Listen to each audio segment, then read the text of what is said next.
aqui. Eu fiquei pensando o que aconteceria se caísse o microfoninho ali naquela bola, né, no Wilson. O que ia ser? Nós íamos estar todos mudos até agora. Ia ser um silêncio, ficar esperando o Wilson ancorar. Mas o bom de ter o Wilson é que pelo menos não fica reclamando que não abriu escola. Olha só que tranquilidade, que paz. Tenta falar com ele aí, vê se ele responde. Wilson, o que você acha de abrir escola? Vamos abrir escola ou não? Não reclamou, maravilhoso. Não reclamou. Então, para quem não está entendendo nada... O Wilson Arthur Nogueira. Para quem não está entendendo nada, o Luiz Arthur Nogueira está atrasado numa palestra, diz que daqui a pouco já está na sala, mas nós não podemos perder tempo, senão atrasa o programa, a gente já começou. Daqui a pouco ele está aí com a gente, tá? E aqui ao meu lado, Maurício Lousada, você acredita que nós temos um convidado ou convidada que vem pela primeira vez? Ou que já é repetente aqui no Quatro em Pauta? Qual a tua opinião? Eu acho que é estreante. Vai ser estreante hoje. Estreante? Então vou chamar aqui Gabi Lourenço. Seja bem-vinda ao Quatro em Pauta, Gabi. Muito obrigada. Olá, Aguinaldo, Maurício. Prazer estar aqui com vocês. E prazer participar do programa, né? É um programa bem bacana, um programa que eu tenho grande admiração pelo formato e gosto bastante. Então, prazer estar aqui participando hoje como convidado especial. Muito bom. Gabi, o prazer é nosso. Muito bom te receber, Gabi. Obrigado por abrilhantar nosso programa, viu? Tá Maravilha, eu que agradeço. Vamos então, Maurício, saber quais os assuntos da semana que nós, eu, você, Gabi Lourenço e Wilson Arthur Nogueira vamos debater hoje? Bora põe lá. Aí, põe na tela, Enzo.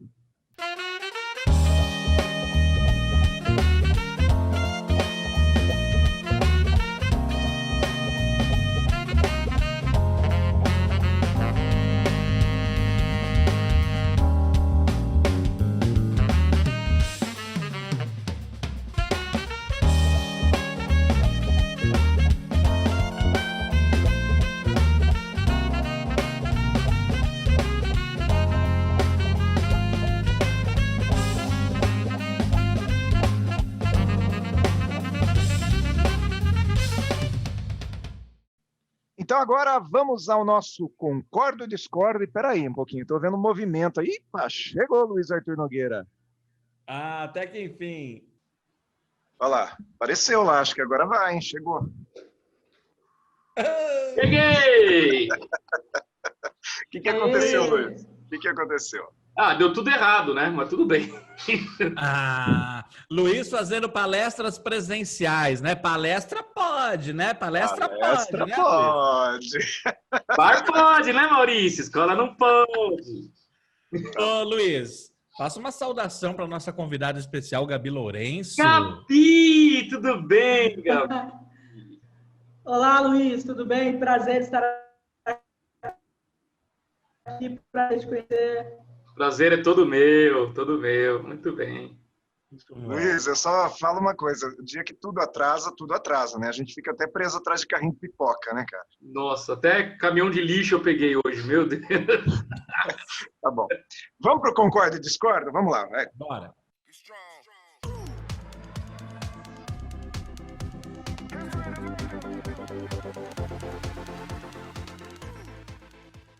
Concordo e discordo aqui no nosso Quatro em Pauta de hoje e nós já vamos começar com polêmica. E antes da polêmica, eu já digo você que está aí no chat, participe conosco, dá a sua posição, dê a sua opinião, responda também, como se você estivesse aqui conosco. Aliás, convide seus amigos também a estarem conosco aqui no chat, a participarem todas as quintas-feiras às 18 horas em tempo real. Agora, se não der, assista depois, mas não perca o Quatro em Pauta. E a primeira pergunta de hoje no Concordo e Discordo não poderia ser diferente. Nós trouxemos a polêmica do Carrefour, né?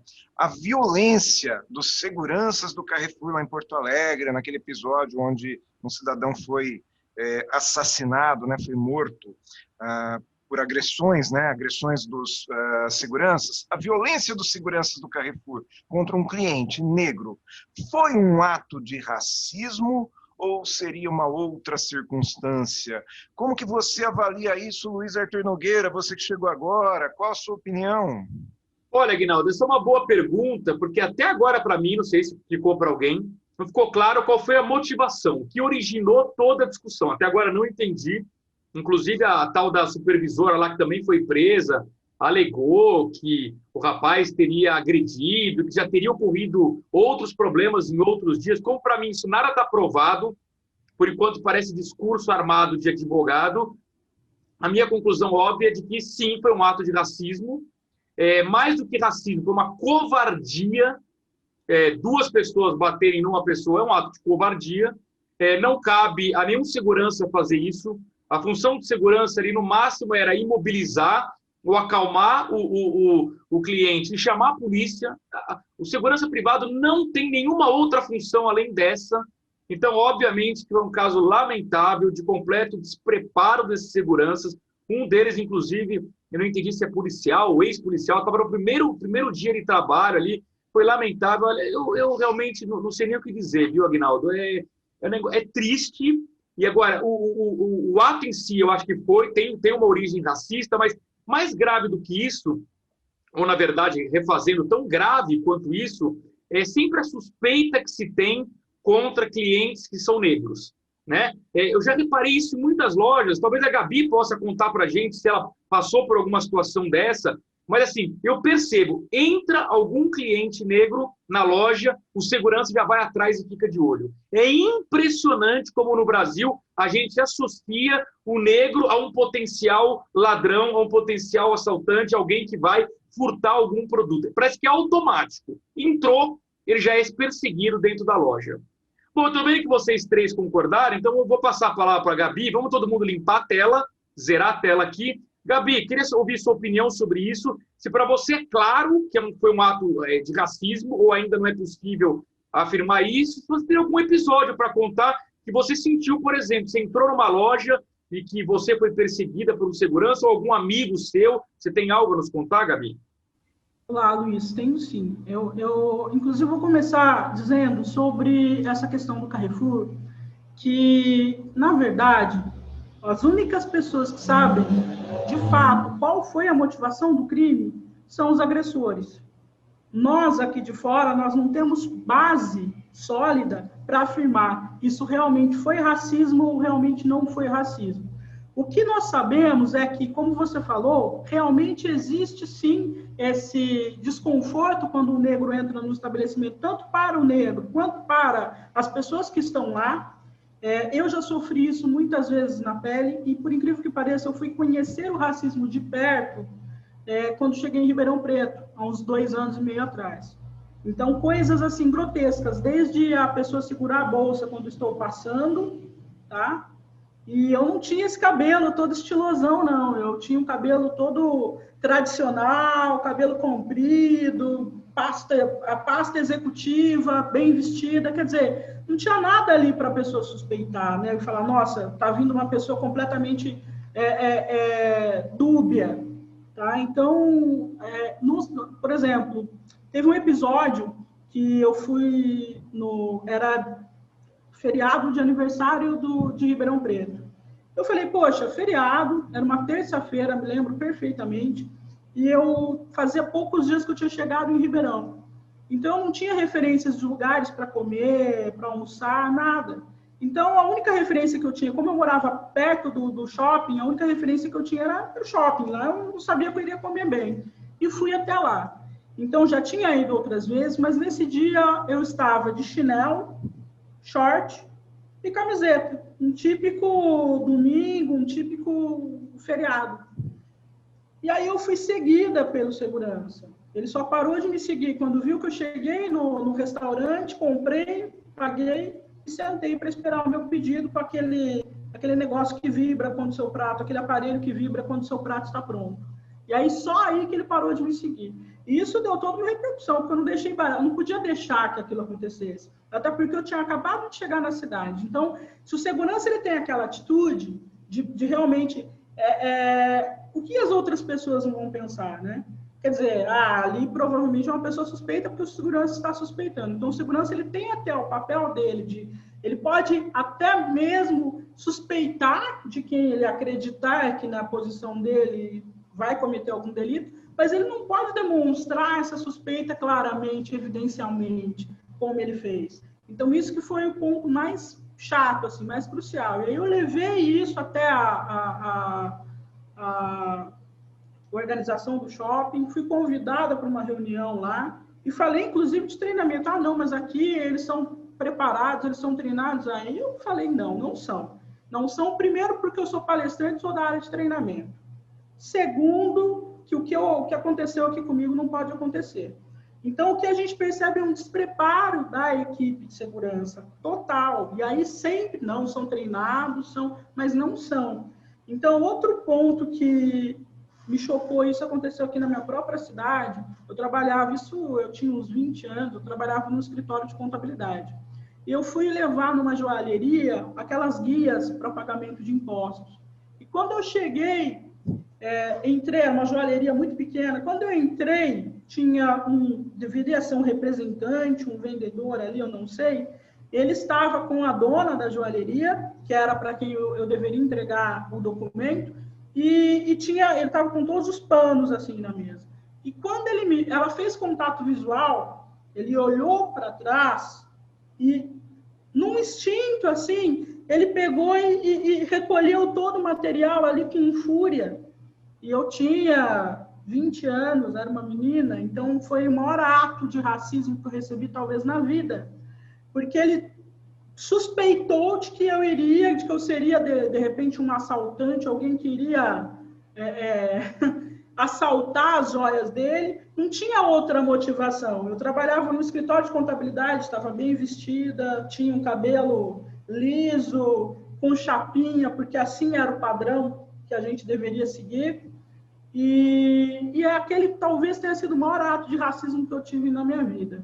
Então, nós temos dois tipos de racismo que são cruciais aqui no nosso país, que são o racismo velado e aquele racismo institucionalizado, aquele racismo estrutural, que essa é a palavra correta. Aquele racismo que ele já vem de uma estrutura. Por exemplo, o racismo velado é aquele racismo que uma pessoa negra vai fazer uma entrevista de emprego e uma pessoa branca também vai. As duas possuem condições para o cargo, só que a pessoa negra ela tem uma condição um pouco mais elevada, uma condição muito melhor para ocupar aquele cargo, enquanto que a branca não. Só que a branca ela é padrão, ela é igual ao que a pessoa que está fazendo a seleção ou a dona, a proprietária, deseja para aquele estabelecimento. Então, o que ela faz? Ela contrata a branca, mesmo a negra tendo maiores condições para o cargo. E aí, o que acontece? Esse é o racismo velado. Na justificativa dela, não, mas a branca ela tem melhores condições, por isso que ela foi contratada. E aí tem todo aquele discurso em cima do... você precisa ter preparo, você precisa... Tem até uma palavra que agora me fugiu, mas você precisa... meritocracia. Aí vem todo aquele discurso em cima da meritocracia, quando, na verdade, o que a pessoa sofreu foi um racismo velado. E também tem um racismo estrutural, que é aquele racismo que já vem... Eu vou citar um exemplo aqui. Imagina um anúncio de emprego, onde está dizendo lá que a pessoa ela precisa ter inglês fluente ou espanhol fluente para ela poder ocupar o cargo. Só que aí eu vi um anúncio muito bacana, um dia que disse assim, precisa ter inglês fluente porque vai se reportar ao CEO que está nos Estados Unidos. Ou seja, ok? Precisa ter inglês fluente, por exemplo, se é um anúncio de um hotel, ok? Até um restaurante que, de repente, recebe muitas pessoas, ok. Mas antes tinha uma coisa no Brasil, de qualquer anúncio eles pedirem inglês fluente, sendo que a pessoa não queria usar inglês na vida naquela empresa. E isso é uma forma de um racismo estrutural, quer dizer, eu coloco meios para preterir o negro, porque eles sabem que negro... tem aquela coisa toda do negro da comunidade. Então, existe uma série de fatores ali que o negro ele não tem acesso. E o inglês ainda é uma delas, e principalmente há 20 anos atrás. Hoje Gabi, ainda não. Oi. Gabi, mas você então entende que foi racismo, não foi racismo, ou você entende que não dá para saber? Eu entendo que existe... sim, a motivação racista nos lugares, Eu entendo que talvez ali, se fosse um executivo, porque, veja só, Agnaldo, nós estamos num país onde eu já senti vontade de dar um soco em alguém muitas vezes, mas por inteligência emocional eu me segurei. Então, existe muitas pessoas ali que poderia, por exemplo, de repente poderia ser um advogado, poderia ser um executivo, que também poderia ter tido um desentendimento com a moça do caixa e poderia ter dado um soco no segurança. Então, mas só que talvez se fosse uma pessoa com um padrão branca, com terno, com uma gravata, com uma pasta executiva, com um chaveiro Porsche, será que ele teria tido essa mesma atitude? Então, de uma maneira final, você entende que sim, foi racismo.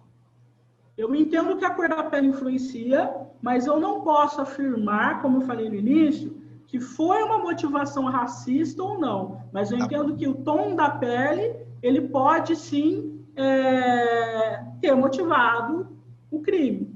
Legal. Tá? Eu vou passar então a palavra para o Maurício. Maurício, faz o comentário em cima do comentário da Gabi, então fica à vontade. Ah, legal. Gabi, primeiro quero agradecer você pela aula, porque é uma aula que você deu para a gente, falando sobre essa questão, né, do racismo estrutural e o velado. Muito obrigado pela aula. Eu acho que uma pessoa que viveu situações como você viveu, e eu lamento por você ter vivido, e embora não tenha sido eu que tenha feito, como uma pessoa de pele branca, eu queria aqui publicamente pedir desculpas pelo que você passou. Não fui eu que fiz, mas eu te peço desculpas pelo que você passou. Eu acho que a gente tem que ter essa postura, sabe? E queria te dizer o seguinte, que na minha visão, esse caso, né, do João Alberto, é um caso, sim, que o racismo teve uma influência muito forte. Não vou dizer que tudo começou pelo fato de ele ser negro, mas terminou daquela forma pelo fato de ele ser negro, né? Eu acho que a Gabi, ela traz uma coisa muito importante quando diz assim, se ele tivesse de gravata, não sei o quê. É verdade, se ele tivesse de gravata, talvez na primeira agressão, a funcionária, ao invés de mandar colocar ele para fala, fala, senhor, desculpa, o que está acontecendo? Vamos conversar, o senhor é um cliente.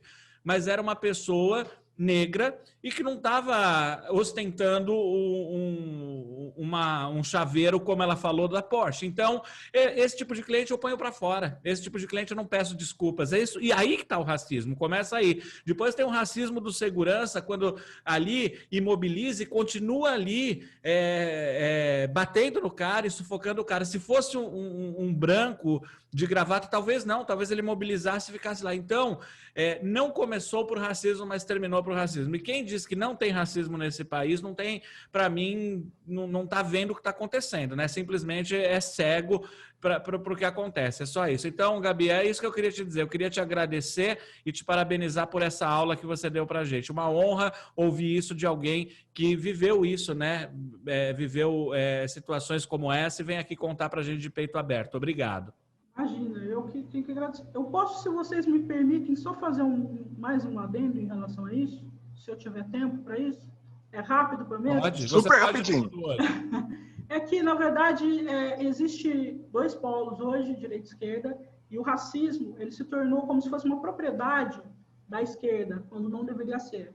Tá? Então, não importa para que presidente para quem você votou, não importa qual é a sua ideologia política, mas o problema está em tornar isso uma ideologia, uma guerra política. Então, a esquerda, ela tinha, na verdade, que ter algo para segurar votos ali. Tá? Então, ela falou, olha, quem mais sofre no país são as minorias, vamos pegar para nós. Isso é propriedade nossa.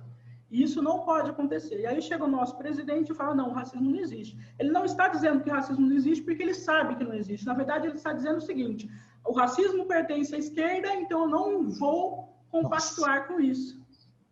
Percebe? Então Perfeito. É isso que precisa parar nesse país. É essa ideologia. O racismo, a homofobia, qualquer que seja a discriminação, ela precisa ser uma pauta de todo mundo. É claro, todos que não são coniventes com isso. Tá? E não uma coisa ideológica. E o que aconteceu? Porque aí veio um monte de coisas à tona, no caso do Carrefour, e até o ponto principal é que o Carrefour ele já é muito reincidente muito reincidente. Talvez por isso que tenha tornado esse caso muito midiático. Emblemático. Exatamente, pela reincidência do Carrefour. Mas o caso é que a gente precisa ver o racismo com mais carinho e, sobretudo, treinar policiais, treinar seguranças, para que tenham a conduta que realmente precisam ter. Tá? É isso. Muito bom. Gente, o 4 em Pauta termina aqui, porque depois disso não precisa fazer mais nada nesse programa, já valeu todo o programa. Muito obrigado, Continua, Aguinaldo? Continua? Esse era o meu comentário. Aula, né? Eu ia comentar que se a gente concluísse aqui, já teria valido a pena o programa, porque na realidade a Gabi falou uma coisa que muitas vezes eu quis falar e eu não tinha palavras, talvez eu não tivesse tido essa percepção que ela tem, sobre a esquerda ter pedido essa propriedade de tudo que é minoria para ela, quando isso tudo é uma questão humana, né? Então, como é a minha... Claro. Acabou que eu ainda não tinha falado, eu vou emendar a minha fala, se a Gabi puder zerar a tela, para eu continuar a minha fala, daí você manifesta, Gabi, se você concorda ou não, espero que você concorde, mas o que eu quero dizer é o seguinte, este caso em si do Carrefour pode até não ter sido motivado por racismo. Pode não ter sido. Pode ter sido motivado, talvez, pelas vestes da pessoa, demonstrando que é uma pessoa mais humilde. Pode ter sido motivado pela agressividade até do cliente, que talvez ele fosse uma pessoa agressiva. Pode. Então, eu penso assim. Agora, por outro lado, o Carrefour é reincidente, como disse a Gabi. Teve aquela situação do cachorro. Acredito que isso faça parte da cultura já desse tipo de profissional que o Carrefour contrata. Acredito que jamais uma empresa como o Carrefour poderia contratar um ex-policial à paisana ou de folga. Tem que ser uma empresa de segurança, treinada para lidar com pessoas. E ainda que seja uma pessoa mal trajada, ainda que seja uma pessoa, às vezes até um cidadão, um morador de rua que venha entrar na loja, não pode tratar mal. Não pode tratar mal. Não existe um ser humano que valha menos do que o outro. Então, às vezes a gente fala assim, mas quando entra um bêbado, o cidadão está bêbado? Você está vendo que ele está bêbado? Ou ele só parece porque você tem um certo preconceito no seu olhar também? Então, toma um certo cuidado. Tá? Uma empresa grande tem que ter esse tipo de coisa. Agora, em relação a ter sido ou não racismo, gostei muito da fala da Gabi quando ela disse que só quem cometeu o ato é que pode dizer. Tá? E, enfim, acredito que a gente precisa levantar uma bandeira contra qualquer tipo de violência em qualquer lugar.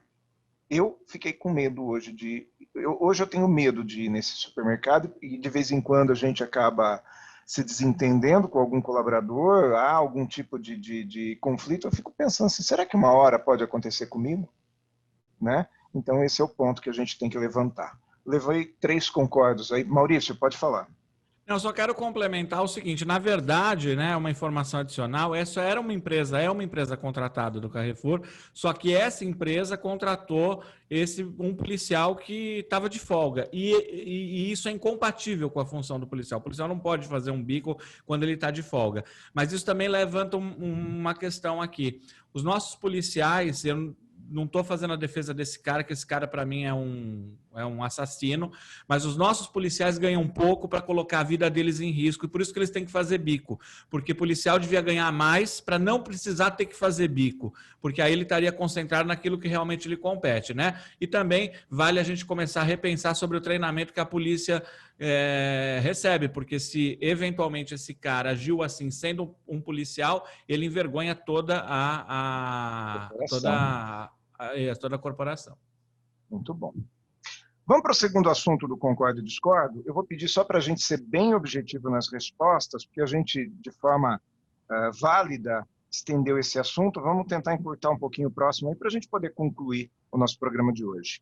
E a pergunta é, está na hora da gente acabar com o voto obrigatório no Brasil? Eu vou começar com o Maurício Lousada. Você acredita que o voto obrigatório é nocivo ao desenvolvimento do trabalho eleitoral no nosso Brasil?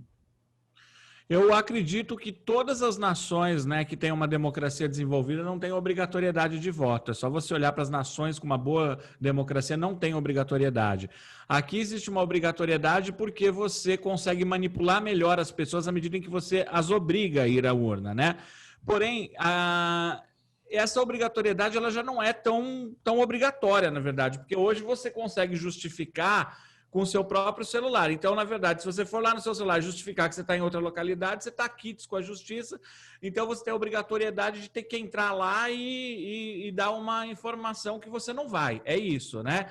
Em outros lugares você não teria nem essa obrigatoriedade. Eu, particularmente, acho que a obrigatoriedade ela não é positiva para a democracia, porque eu acho que faz parte do trabalho de quem quer ser eleito convencer a pessoa que ele é tão bom que aquela pessoa merece até uma urna para votar nele. Quando você tem a obrigatoriedade do voto, você diz assim, ó, você vai e vote a qualquer custo e eu vou conseguir manipular, sobretudo aquelas pessoas que têm menos instrução, elas são obrigadas a ir e essas são fáceis de manipular. Então eu vou lá e manipulo essas. Então, para mim, a obrigatoriedade do voto inspira a manipulação, inspira você influenciar pessoas que têm menos senso crítico, por isso eu sou contra. Para mim, o voto não deveria ser obrigatório e ponto. É isso aí, essa é a minha posição. Então, eu queria ver aqui. Ok, tivemos 2 concordos aqui e um discordo, que é do Aguinaldo. Então, Aguinaldo, passo a palavra para você. Vamos zerar a tela. Eu queria saber por que você acha que a gente tem que ser acorrentado para ir para a urna? Eu não falei isso, né? Você está parecendo o Luiz Arthur Nogueira. Esses dias atrás... Que eu aprendi com ele, agora eu faço isso sempre. É uma coisa gostosa fazer isso. Eu adoro fazer. Eu não sabia que era tão gostoso. Pois é, ninguém tem que acorrentar ninguém para levar para a urna. Aliás, esse é o problema, né? Eu sou da opinião de que o voto ele precisa ser muito protegido. Quando você coloca o voto como opcional, também pode ser manipulado o ato de não votar, tá? Eu acredito, eu nunca vi essa situação acontecer na prática aqui no Brasil, né? Confesso que não sei como é lá fora internamente, como que são os bastidores, mas eu tenho a impressão de que é importante que haja o direito do voto e o direito no sentido de esse voto ser inclusive obrigatório, no sentido de nenhum coronel, por exemplo, impedir as pessoas de terem folga nesse dia de votação para poderem votar, entende? Acho isso. Acho que o voto obrigatório também, ele levaria ou deveria levar a uma obrigação cívica, então eu sou a favor do voto obrigatório, eu não sou a favor dele ser opcional. Acho que o voto opcional, ele vai levar muita gente que poderia sim votar, acabar optando por não votar simplesmente por uma questão de conveniência.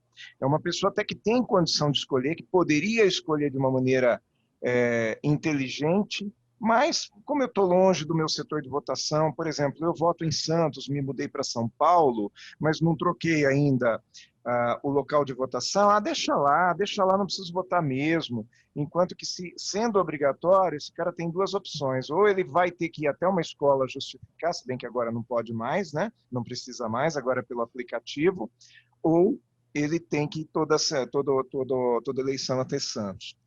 Eu não tinha pensado nessa questão do aplicativo. Agora, com o aplicativo, mas ele foi criado pela Covid, não foi para combater a Covid. Mas vai ficar definitivo, eu tenho certeza. E uma coisa aí, só para você refletir no seu argumento, o seu argumento é muito válido, mas faça a seguinte reflexão. Será que ao invés de simplesmente você dizer assim, eu vou fazer o cara aí porque senão ele não vai, não seria interessante a gente mudar a postura dos políticos para que eles mostrassem para as pessoas que vale a pena ir votar nele? O seu argumento parte do pressuposto que o político é ruim e que, como o político é ruim, simplesmente quem não vai é obrigado a ir. Se a gente mudar a cabeça do político e fazer esse político dizer assim, puxa vida, para que eu tenha votos, eu preciso mostrar que eu sou bom, mostrar o que eu vou fazer e não só atacar o outro, talvez a gente pudesse mudar, inclusive, como as campanhas políticas são feitas. Diante disso que você está falando, faz até muito sentido, faz sentido. E até eu chego a mudar um pouco a minha opinião, e não tenho nenhum problema em mudar a minha opinião aqui na frente de todos e ao longo da minha fala. Talvez faça sentido, talvez se não fosse obrigatório, só fosse votar quem tem convicção e não fosse votar aqueles caras que votam no espantalho, né, no palhaço. É isso que eu penso. Tá bom, eu vou botar um concordo para sua fala de antes, então, e vou mudar minha opinião. Concordo com você. Tá feito? Tá feito, muito bom. Acho que é isso aí. É pena que o Luiz Arthur Nogueira é ele que não sabe o que fazer. Ele fica nesse talvez faz para sempre. Eu vou passar a palavra para o Luiz, então.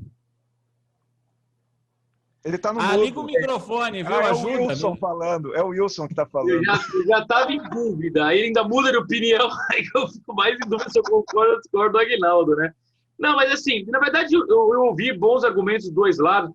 Esse negócio de obrigatório, eu não sei, também, quando você torna facultativo, será que isso estimula a compra do voto? Porque agora você não vai comprar o voto, você vai comprar a ida do cara na urna, né? Então, em vez de valer uma cesta básica, agora valem duas, porque ela tem que sair de casa. Não sei. Por que eu sou contra o voto obrigatório? Porque eu não acho que deveria ser um dever, é um direito. E o direito eu exerço se eu quero ou não. Só por isso. É uma questão de percepção. É dever cívico ou é um direito?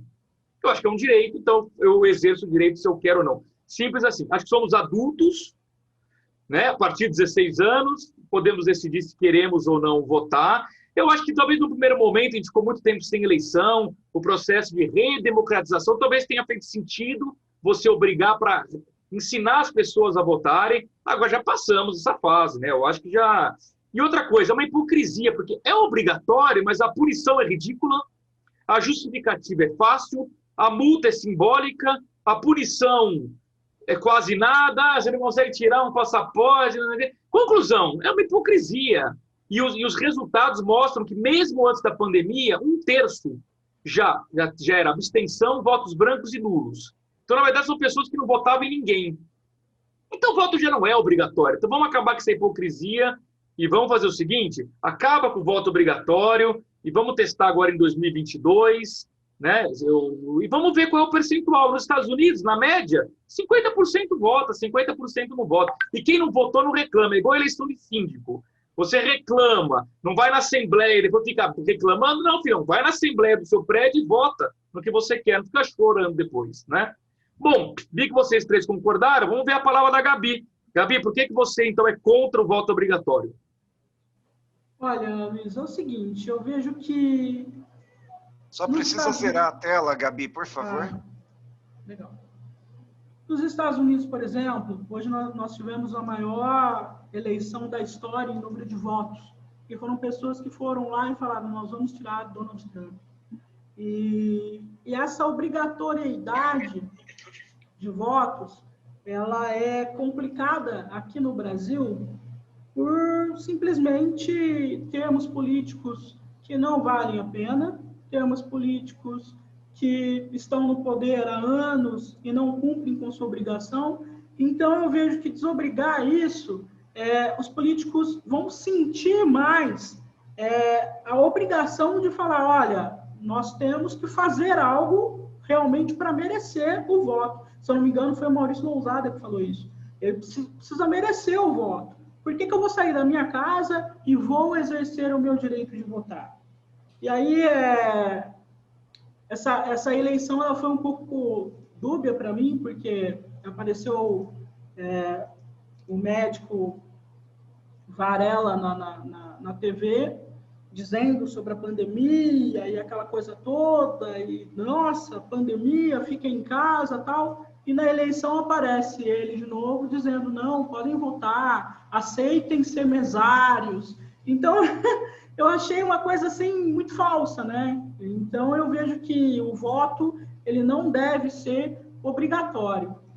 Os políticos é que precisa conquistar o voto, porque aquela pessoa que realmente ela acha que merece votar em determinado candidato, ela vai fazer questão de fazer isso, e até mesmo por um ato cívico. Então, ela vai votar, ela vai falar, não, vou até aquela cidade, eu voto em outra cidade. Por exemplo, eu voto aqui, moro em Ribeirão, eu vim aqui para votar para o meu prefeito, que eu acredito que vale a pena votar nele, e por uma vereadora. Simplesmente não poderia ter ficado lá. Né? Mas eu vejo que, agora, quando tiver candidatos que não vale a pena, como no segundo turno da eleição presidencial, eu achei que não valia a pena e fiquei lá em Ribeirão e justifiquei meu voto. Então, no segundo turno, eu não votei, porque não tinha quem votar. Então, eu acho que não tem que ser obrigatório. É interessante ela citar o Drauzio Varela, né? Que o Drauzio Varela mudou tanto de opinião quanto eu aqui nesse programa hoje, né? Primeiro ele falou que a pandemia não tinha problema, depois ele falou que tinha problema, e aí depois que você pode votar, né? Não sei quem que está mais confuso aqui, se sou eu, Drauzio Varela ou a MS. Mas é isso aí, enquanto a gente fica confuso aqui, vamos para o sim ou não?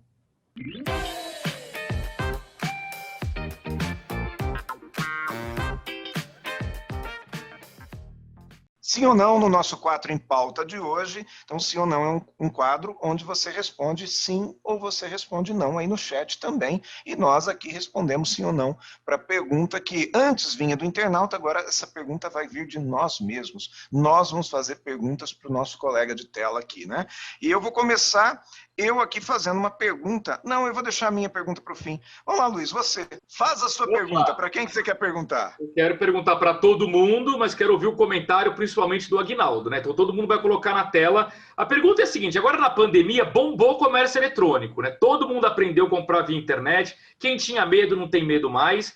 E hoje em dia, todo empreendedor se questiona sobre se vale a pena ter o custo de uma loja física. Ou é melhor vender tudo pela internet e eliminar esse custo? Então a pergunta é o seguinte: com o crescimento do e-commerce na pandemia, Aguinaldo, vale a pena ter uma loja física? Sim ou não? Vamos todo mundo colocar aqui na telinha, sim ou não. E aí o Aguinaldo, que é o nosso especialista em empreendedorismo, vai argumentar. Atenção! Vale. Vale a pena ter a loja física, principalmente se você já tem a loja física, né? Quando começou a pandemia, Luiz, uma coisa que eu estava orientando muito as pessoas do varejo, os donos de varejo, é o seguinte: tenham a sua loja virtual, mas não deixa de ter a loja física. Você pode continuar com a loja física, vai passar essa quarentena, os comércios vão reabrir, ainda existe um percentual grande da população que não gosta de comprar pela internet, que prefere comprar com o negócio na mão, olhando para ver, para sentir na mão, né? Então isso vai continuar por um tempo ainda. O que vai acontecer é que vai ter uma migração para o e-commerce, e você pode ter também a loja virtual, que é para poder também concorrer entre aqueles clientes que gostam de comprar pelo e-commerce. Mas sim, vale a pena sim. Principalmente se você já tem, então, a sua loja física. Não é porque a quarentena veio e incentivou o comércio eletrônico que você vai simplesmente fechar a tua loja porque acha que agora não precisa mais ter loja física. Então, precisa ter sim. Essa é a minha posição. Se alguém quiser fazer algum comentário rápido... Não, meu rápido comentário é só o seguinte, Aguinaldo. A loja física, na minha opinião, ela tem dois papéis muito importantes. Um é dar credibilidade ao negócio. Se eu sei que existe algo de tijolo, eu confio mais do que algo 100% virtual. E o segundo ponto é que numa loja física, você pode gerar uma experiência inesquecível no cliente que no comércio eletrônico dificilmente você vai gerar porque é uma compra fria. Numa loja, você pode, muito mais do que uma venda de um produto ou de um serviço, você gera uma experiência para o seu cliente. Então, por isso que eu defendo, sim, ter uma loja física também. No futuro, isso vai ser substituído por showrooms, mas ainda que sejam substituídos por showrooms, as lojas físicas ainda vão permanecer num patamar, num número menor, mas vai acontecer. Outra coisa que está acontecendo muito no comércio hoje são as lojas conceito. As lojas conceito são lojas que não precisam dar lucro, elas não foram criadas para dar lucro.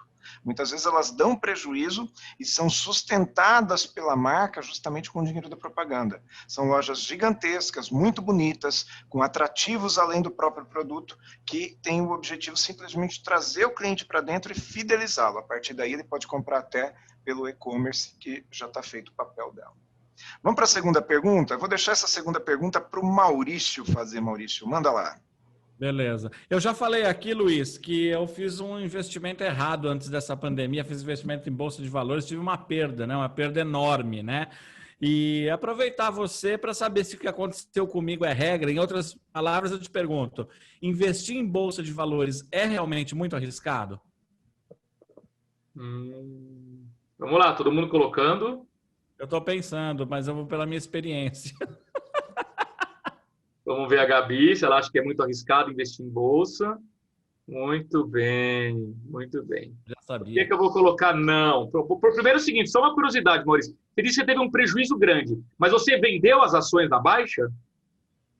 Então, ainda não, né? Mas Então, o prejuízo ainda não está consolidado, né? até porque a bolsa subiu bastante, está batendo, já está atingindo É. recorde de novo. Então, na verdade, o prejuízo ele só existe se você vende. Se você não vende e espera recuperar, você não teve o prejuízo. Você pode até falar o seguinte, se eu tivesse colocado em outro investimento, eu já teria acumulado um ganho maior. Tudo bem. Mas o prejuízo ele se materializa quando a gente vende. Enquanto não vendeu, não há prejuízo. Agora, por que eu coloco não? Porque eu defendo que as pessoas normais como a gente, que não são aqueles investidores profissionais, não encarem a bolsa como algo especulativo. A bolsa é um componente no meio de outros para nós diversificarmos a nossa carteira de investimentos. Então, se a bolsa é um pedacinho do nosso investimento, seja 5%, 10%, 20% de uma carteira total, ela jamais será um grande risco, porque mesmo que ela caia, o que está caindo é aquela fatia do seu investimento total. Então, ela não é um problema. Então, na medida em que eu defendo prudência para as pessoas,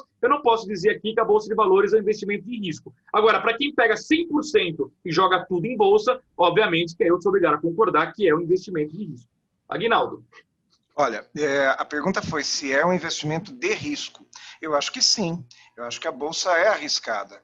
Mas todo trabalho que você faz que gere nenhum risco ou baixo risco também dá baixo retorno. Então, o retorno é sempre proporcional ao risco. Risco é diferente de perigo. Perigo é, por exemplo, você investir hoje numa ação sei lá, que você sabe que vai cair no futuro, ou seja, uma ação que tem tudo para cair no futuro. Isso é perigo. Risco é você fazer apostas, então você gera um risco proporcional àquilo que você quer apostar para ganhar. Né? Quando você joga na Mega Sena, por exemplo, se fizer um jogo, o risco é baixíssimo de você perder aqueles R$10. A possibilidade de você ganhar também é mínima, né? Pode ganhar, pode, mas é mínima. E conforme se aumenta o número de apostas, proporcionalmente também se aumentaria a possibilidade de ganhar. Então, risco mas acho que faz parte também. Acho que perigo é você investir, como diz o Luiz Arthur Nogueira, 100% do seu capital naquilo. E tem um outro problema, né, Luiz? Às vezes a pessoa investe 100% do capital naquilo e acha que pode resgatar a hora que quiser. Bolsa de valores é uma coisa que não tem liquidez, porque a ação pode, como você bem disse, cair e aí ser totalmente inviável resgatar. Faz sentido? Liquidez até tem, porque sempre tem um comprador. A questão é que você pode não conseguir vender no preço que você gostaria, né? Acho que foi exatamente isso aí. Muito bom. Vamos para mais uma pergunta agora? Eu vou fazer a pergunta agora para a Gabi, que eu preparei uma pergunta aqui para você, Gabi. Olha só. Zera a sua tela, Aguinaldo. Vamos zerar a tela. Ok. Gabi, a pergunta é o seguinte. A diversidade de pessoas nas empresas, eu digo assim, gênero, idade, raça, enfim, qualquer tipo de diversidade na contratação das empresas como colaboradores, traz um maior rendimento de trabalho? Vamos todo mundo colocar sim ou não, a Gabi é a última que coloca. Olha lá, Gabi. Não? Claro, não. Eu vejo da seguinte forma, a contratação da diversidade nas empresas, ela é de suma importância, ela precisa acontecer, mas não necessariamente ela vai trazer maior rendimento dos colaboradores, porque o maior rendimento dos colaboradores ele está relacionado com o perfil da equipe. Então, você pode muito bem ter um negro, um asiático, um homossexual, um jovem, uma pessoa idosa, mas se essas pessoas não terem um perfil que se congruam, isso não vai gerar um maior rendimento. Agora, isso é diferente de ter uma diversidade, de ser interessante ter uma diversidade dentro da empresa. Tá? Então, uma empresa, por exemplo, grande, que ela tem hoje um sistema muito grande da diversidade, como o Magazine Luiza quer fazer hoje, como algumas empresas já possuem, isso é extremamente benéfico do ponto de vista da responsabilidade social, do ponto de vista de que é necessário ter algum esforço para que realmente as pessoas entendam que a diversidade ela se faz necessária. Agora, isso não significa que, se eu contratar a diversidade, eu vou ter o maior rendimento das empresas. Não é a diversidade que vai fazer esse maior rendimento, mas sim o fato das pessoas terem o perfil, das empresas terem o perfil adequado. Então, muitas empresas, por exemplo, têm um turnover gigantesco. E aí, quando a gente vai fazer um trabalho para identificar o motivo desse turnover, a gente encontra, por exemplo, em equipes totalmente desconexas, em equipes que não fazem, não tem porquê. Então, quando eu faço um trabalho de recrutamento e seleção, quando eles me contratam, ou por algum problema que está acontecendo na empresa, o primeiro ponto que eu faço é o seguinte: olha, eu posso fazer uma visita na sua equipe?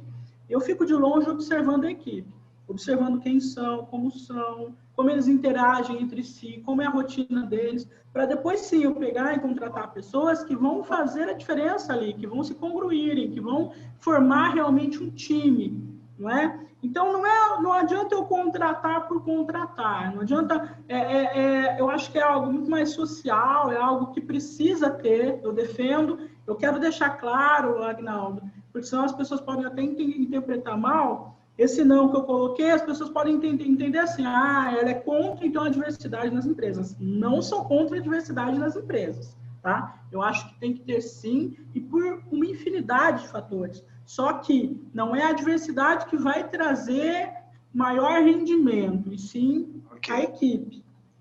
Vou deixar o Maurício se manifestar. Na verdade, eu coloquei esse sim porque, no meu entendimento, eu acho que tudo que a Gabi falou faz muito sentido, mas no meu entendimento, quando você tem pessoas de origens diferentes, vivências diferentes, essa somatória, né, de vivências permite que haja uma experiência mais ampla na troca de informações entre as pessoas, e isso, para mim, impacta no rendimento. Por isso que eu coloquei esse sim, porque eu acho que essa diversidade, quando olhada dessa forma, de múltiplas experiências, de visões diferentes de mundo, isso constrói uma inteligência coletiva diferente, né? Mas eu acho que o pré-requisito é o que ela falou mesmo. Essa diversidade tem que ser baseada prioritariamente pelas competências. Então, você tem a competência, a partir da competência, a diversidade. Luiz? Não, eu concordo totalmente com o Maurício, eu entendi o argumento da Gabi, é que eu acho que a chance de dar certo numa equipe com diversidade é maior, só por isso. Imagine que você vai criar um produto novo numa empresa. Se você puder fazer uma reunião com 10 pessoas, cada uma com uma origem diferente, uma história de vida completamente diferente, e na outra sala você tem 10 pessoas que estudaram juntas no mesmo colégio a vida inteira, que pensam igual, a chance de sair um produto melhor, com mais êxito no primeiro grupo, eu acho que é maior do que no segundo grupo. Não é garantia de sucesso, entendi o que a Gabi colocou, não é só a diversidade que vai garantir que a equipe vai ter uma rentabilidade maior, um rendimento maior, mas eu apostaria, diria que a chance é maior, sim, de dar certo você tendo diversidade dentro da empresa. Só por isso, mas entendi perfeitamente o argumento da Gabi. Maravilha. Eu acho que tem uma pergunta da Gabi agora que vai ser para o Maurício, Gabi. Tem aí? Vamos zerar as telas? Vamos lá. Zerando telas. Maurício, é o seguinte, a pergunta é se você entende que a aglomeração em jovens, a aglomeração nos bares, ela é culpa dos jovens frequentadores. Uhum. Tá, podem colocar aí sim ou não. Estou curioso para saber o que o Luiz vai colocar. Assim, se a culpa maior é deles, é a pergunta, né? Se eles são os maiores culpados, né? Porque eu acho que a culpa tem muito culpado nessa história, mas se os jovens são maiores culpados, a minha resposta é não. Gabi, qual que é a sua resposta na tela? Não, é sim ou não? Sim ou não? Sim ou não? Isso. Concordamos com alguma coisa nesse assunto, hein, Luiz? Claro, pode, né, Maurício? Está ocupado aí. Maurício, claro que o culpado não é o jovem, o culpado é o Maurício, né? Eu acho que o argumento é esse mesmo, é muito simples. Os maiores culpados não, são também culpados, mas não os maiores culpados, porque você só vai ter aglomeração se as pessoas forem, mas as pessoas só vão se tiver um lugar aberto que não tenha a estrutura adequada para receber aquelas pessoas, uma limitação. Então é uma somatória de culpas, né? Não posso dizer que são os maiores culpados, também são culpados, mas o comércio aberto tem que ter protocolo, tem que ter distanciamento, tem que ter condições de receber essas pessoas dentro daquele espaço. E quando a gente fala, por exemplo, de bairros que são tradicionais, como em São Paulo, por exemplo, a Vila Madalena, eu acho fundamental que haja uma fiscalização também na área externa por conta, sei lá, da prefeitura ou da polícia militar para evitar essas aglomerações externas. Então, para mim, é uma somatória de culpas. Então, se você tivesse que apontar o maior culpado, quem você apontaria, Maurício? É o comerciante, é a autoridade, é a família ou o próprio jovem? Qual dos quatro? Eu diria que é a autoridade. Por quê? Porque o comerciante, ele vai seguir o que a autoridade determina. Então, se ele determinar que não pode ter número maior do que X pessoas ali dentro, ele não vai colocar aquele número maior de X. Então, a autoridade tem que legislar e tem que fiscalizar, entendeu? Então, para mim, a maior culpa realmente é da autoridade. Eu acho que a maior culpa é da autoridade, porque a autoridade, ela não fez um planejamento. Tudo bem, foi rápido o negócio, mas enfim, fechou a hora que não devia fechar, demorou para abrir, quando abriu com protocolos e abriu mão agora dos protocolos, ou seja, está tudo errado. Ou seja, deveria ter feito uma coisa mais retilínea, mais leve para todo mundo, para não deixar o comerciante sem renda, naquele momento lá que ele ficou totalmente sem renda. Muita gente está devendo muito em função disso, e agora o cara quer recuperar e a autoridade não está nem olhando mais, né? Até porque isso mesmo. Tinha que ter eleição, né? E a Gabi, o que acha, Gabi? Quem é o maior culpado? Rapidinho. O maior culpado, eu não sei determinar, mas eu acredito, eu concordo com o Aguinaldo. Eu acho que houve uma série de erros, né, e que hoje estamos todos perdidos, na verdade. Essa é a grande realidade. O comerciante... Mas só que eu vejo que os frequentadores, e principalmente hoje em dia, eles não estão muito... Né? Quer dizer, para mim o que importa é a diversão. Então, eu acho que tem que ter uma postura melhor dos responsáveis, dos políticos e dos comerciantes também, né? Para que não tenham mais problemas. Bom senso, né, Gabi? Exato. Bom senso, né? Bom senso de todos, exato. Muito bom. Gente, vamos para o próximo quadro, meme da semana?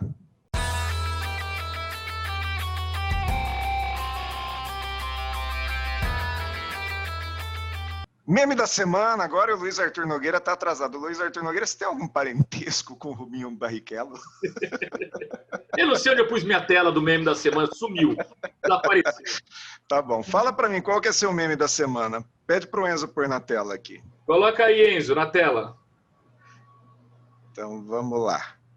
Olha só. Em virtude do termo ser pejorativo e ofensivo para algumas pessoas... Neste mundo politicamente incorreto ou correto, a palavra cachaceiro passará a se chamar cana afetivo.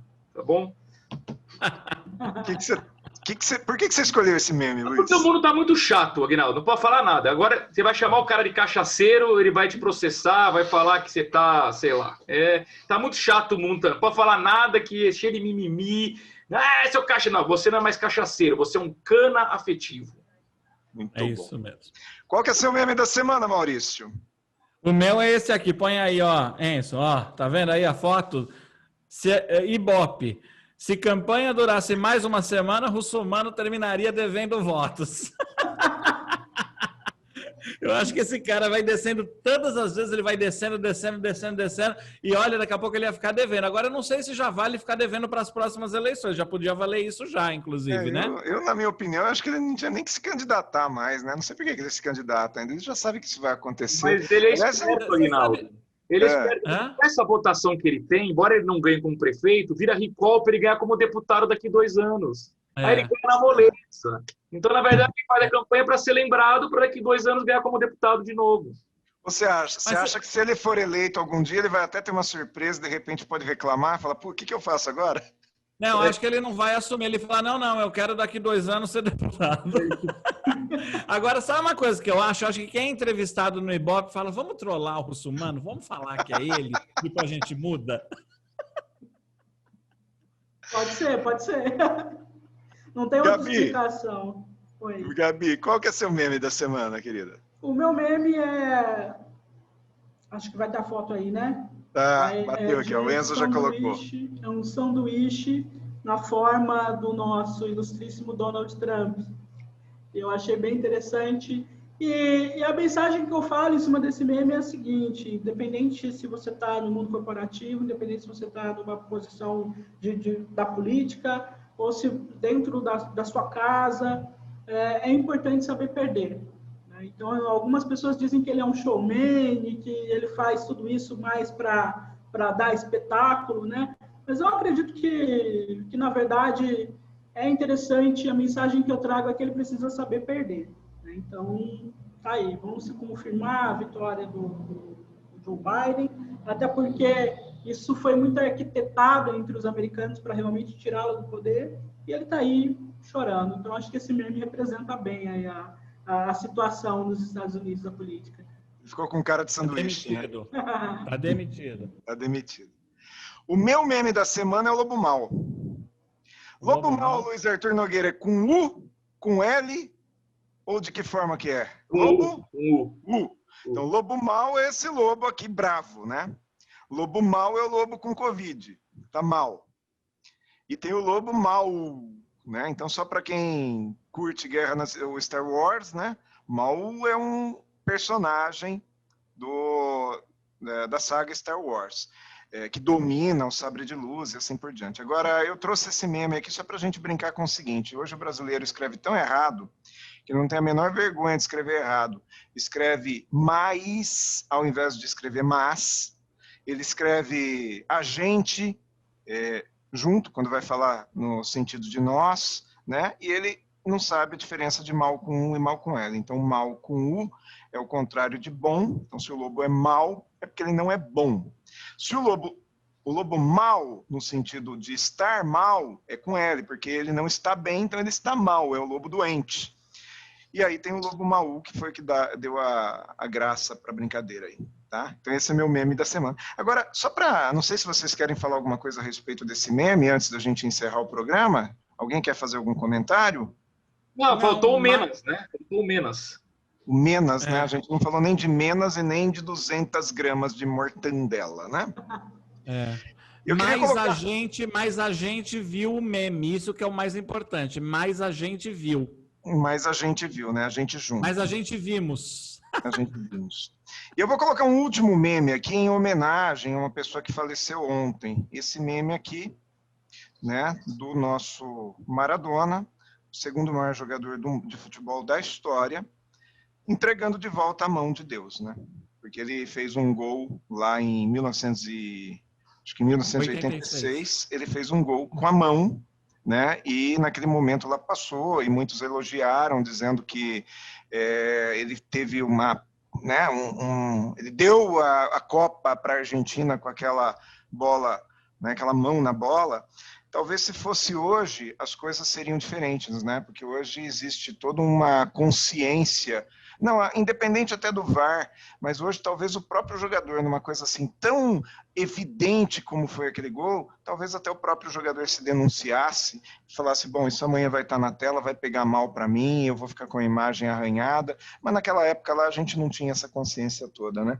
Falando em Maradona, Luiz Arthur Nogueira, que é o torcedor número 1 da Argentina, o que você tem a dizer sobre o falecimento do baixinho ontem? Eu queria propor aqui rapidinho para cada um falar o que vai lembrar quando no futuro a gente fala Maradona. Qual é a primeira imagem que virá à cabeça? A minha primeira imagem de alguém que fez um gol de mão ilegal, trapaceou e ganhou uma Copa do Mundo roubada. Bom. E aí Você, Maurício. Do Maradona. A minha imagem, Luiz, é muito parecida com a sua, mas eu enquadro ela numa TV na rua Filomena, uma rua sem saída onde eu cresci. Eu tinha 12 anos de idade e estava assistindo junto com meus amigos numa TV colocada na rua com um cabo abastecendo de energia dentro da minha casa, e realmente eu me lembro dessa mesma cena que você falou. É isso que vai estar marcado. Gabi? A minha imagem é que a Argentina sempre vai ter um ídolo controverso. Boa. Bom, a minha imagem também é essa, né, da Copa de 86, é uma imagem negativa em relação à atitude. Você sabe que eu poderia aqui citar uma imagem que tem na internet, o Enzo pode pôr na tela aí, que é uma imagem que tem do Maradona sentado na arquibancada da Vila Belmiro, quando ele quase foi contratado pelo Santos em 1995. Mas você vê que o que fica realmente marcado, mesmo para mim, né, que gostaria de ver um baita de um jogador jogando no meu time, é a situação de 1986. Deixando isso tudo de lado, que é essa situação controversa dele, acho que todos nós lamentamos a morte, né, do jogador, da personalidade do Maradona, e obviamente que qualquer um de nós gostaríamos de ter mais oportunidade de vê-lo jogar, porque ele jogava muito, né? Todos concordam? Sim. Sim. Uma pena que ele tenha se perdido nas drogas também, né? Eu acho que mostra também, né, que o atleta não está imune a esse tipo de coisa, porque aos 60 anos uma pessoa ter complicações de saúde tendo sido atleta, talvez não seja tão comum, né? O atleta, teoricamente, ele teria um preparo físico que teria uma longevidade maior. Isso, com as drogas, não é o que acontece. Muito bem. Muito bom. Vamos agradecer aqui a nossa convidada de hoje. Luiz, hoje que você não é o âncora, faça as vezes e agradeça a Gabi Lourenço. Gabi, muito obrigado pela participação. Foi uma honra contar com você hoje no 4 em Pauta, que eu cheguei atrasado, né? Mas agradeço a paciência de vocês. E, Gabi, volte mais vezes, né? Você será sempre bem-vinda. Muito prazer e a honra foi toda minha. Pode ter certeza disso. Foi uma honra, Gabi. Adorei sua participação. Obrigado pela aula. Maurício, nossa, ouvi essas palavras suas, muito, muito obrigado. E eu que sou, já há bastante tempo que sou seu amigo pessoal, eu fico feliz de ter você aqui na nossa casa, tá? E espero que você esteja mais vezes aqui com a gente, tá? Nossa, vai ser um prazer. Obrigado, muito obrigado pelo convite. Obrigado mesmo, Aguinaldo. Ô, Gabi, depois conta o segredinho para o Maurício e para o Aguinaldo, como é que faz para crescer cabelo? Eles realmente, né? Eles estão Maurício, ali, né? Eles realmente... Maurício, faz um favor para mim, Maurício. Você pode agradecer o outro convidado que nós tivemos aí? Claro, muito obrigado, meu querido Wilson, por ter vindo e tomado espaço aqui. A gente agradece muito a você, né? Foi muito bom, Wilson. Tava tão bom antes disso, né? Gente, eu não sei o que vocês... Acabou? Acabou? Não, mas pode falar. Não, eu só não sei o que vocês reclamam do Maradona fazer gol de mão, sendo que eu já vi o Rogério Ceni, por exemplo, fazendo manchete no gol, gente. O Rogério Ceni já jogou vôlei. Mas o goleiro pode. Goleiro pode, mas precisa fazer manchete daquele jeito? Vocês já viram ele fazendo manchete ou não? Bom, eu já vi o Rogério Ceni adiantado pra caramba e já vi o Luiz Arthur Nogueira atrasado. Aí. Boa. Tem muita diferença. Tchau pra vocês, gente. Tchau. Gente. Tchau. Tchau, Gabi, um abraço. Tchau, até mais. Tchau. Ô, meu, o que você tá fazendo aqui?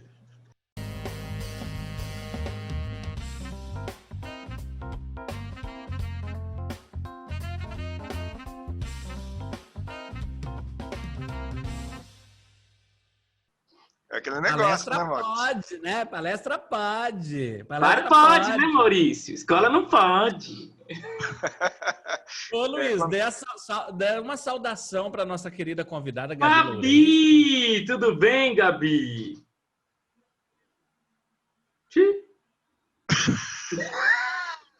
Hoje, eu vou te falar, hoje realmente... Essa vai ser ótima. Vamos desistir, implodir o programa, não? Realmente, a gente está... Essa para os melhores momentos vai ficar perfeita, cara. Isso aí. Que fase! Acho que chegou, hein? Cheguei! Que isso, cara.